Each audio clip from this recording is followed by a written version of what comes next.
അതുപോലെ തന്നെ ഏതെങ്കിലും തരത്തിൽ ലീഗലായിട്ടുള്ളവർ, പ്രത്യേകിച്ച് ഇപ്പം കഴിഞ്ഞ ദിവസം കണ്ട ഒരു ഉത്തരവ്, അഫ്ഗാനിൽ നിന്ന് വന്ന് അവർക്ക് ടെമ്പററി പ്രൊട്ടക്റ്റഡ് സ്റ്റാറ്റസ് ഉണ്ട്, 2 വർഷം ഇവിടെ ജീവിക്കാനുള്ള അവകാശം കൊടുത്തു. അപ്പോൾ 2 വർഷം ജീവിക്കാനുള്ള അവകാശം കൊടുത്താൽ പിന്നെയും എന്തെങ്കിലുമൊക്കെ കിട്ടും, പിന്നെയും തുടർന്ന് പോകാം എന്നുള്ള വിശ്വാസത്തിലാണ് അവർ കഴിയുന്നത്. പക്ഷേ അതങ്ങ് റദ്ദാക്കി ഉടനെ സ്ഥലം വിട്ടോടാൻ അവരോട് പറയുന്നു. ഇപ്പം പാകിസ്ഥാനിലുള്ള അഫ്ഗാൻകാർ ഏതാണ്ട് 1.3 മില്യണോ മറ്റോ തിരിച്ചയച്ചു അഫ്ഗാനിസ്ഥാനിലേക്ക്, നിർബന്ധപൂർവ്വം കെട്ടുകെട്ടിച്ചു എന്ന് പറഞ്ഞ പോലെ ഇവിടെ ആളുകളെ ആവശ്യമുണ്ട്.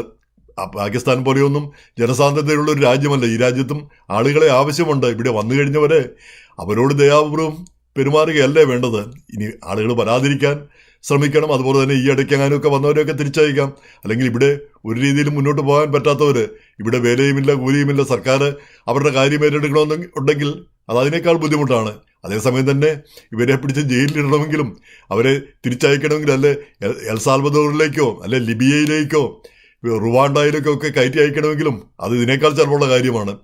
അപ്പോൾ റുവാണ്ടയിലേക്ക് പിന്നെ ലിബിയയിലേക്ക് എൽ സാൽവദോറിൽ അയക്കുന്നത് പോലെ തന്നെ പിന്നെ ലിബിയയിലേക്ക് ഇങ്ങനെയുള്ള ഇല്ലീഗൽസിനെ കയറ്റി അയക്കാനായിട്ട് ഒരു പദ്ധതി ഉണ്ടായിരുന്നു. അപ്പം അത് കോടതി കൈയോടെ പറഞ്ഞു, അവർ വന്ന രാജ്യത്തേക്കല്ലാതെ വേറൊരു രാജ്യത്തേക്ക് ഇവരെ കൊണ്ടുപോകാനുള്ള യാതൊരു അവകാശവുമില്ല, യാതൊരു അധികാരവും ഭരണകൂടത്തിനില്ല എന്ന് വ്യക്തമായിട്ട് ഉത്തരവ് ഇടുകയും ചെയ്തു.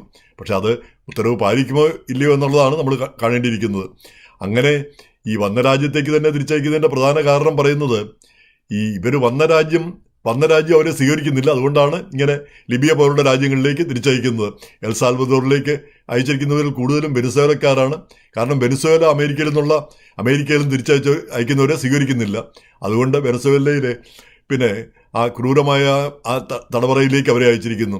ഒരു തടവറയിൽ 100-150 പേരൊക്കെ എണ്ണിയിരിക്കുന്ന ഒരു മുറിയിൽ ഇങ്ങനെ 3 തട്ടുകളായിട്ട് ആളുകൾ അവിടെ ഇരിക്കുന്നത് വാസ്തവം പറഞ്ഞാൽ സങ്കടം തോന്നും. ഇന്നത്തെ കാലത്തും ഇങ്ങനെയൊക്കെ ക്രൂരതകൾ നടക്കുന്നുണ്ട് എന്നുള്ളത് ഏറ്റവും ഹീനമായിട്ടുള്ളൊരു കാര്യമാണ്. ഇവരെ തിരിച്ചയക്കാം, അവർക്ക് സമയം കൊടുക്കാം, അങ്ങനെ തിരിച്ചു പോവുക എന്നുള്ളതാണ്. അതുപോലെ തന്നെ പിന്നെ പോകാൻ പറ്റാത്തവരല്ല, ഇവിടെ ഉൾക്കൊള്ളാൻ പറ്റുന്നവരെ ഉൾക്കൊള്ളാനും ശ്രമിക്കുകയാണ് വേണ്ടത്. പക്ഷേ ഇപ്പം നമുക്കറിയാം ഇതിൻ്റെ എല്ലാം പിന്നിലൊരു റേസിസത്തിൻ്റെ ഒരു കണികയുണ്ട്.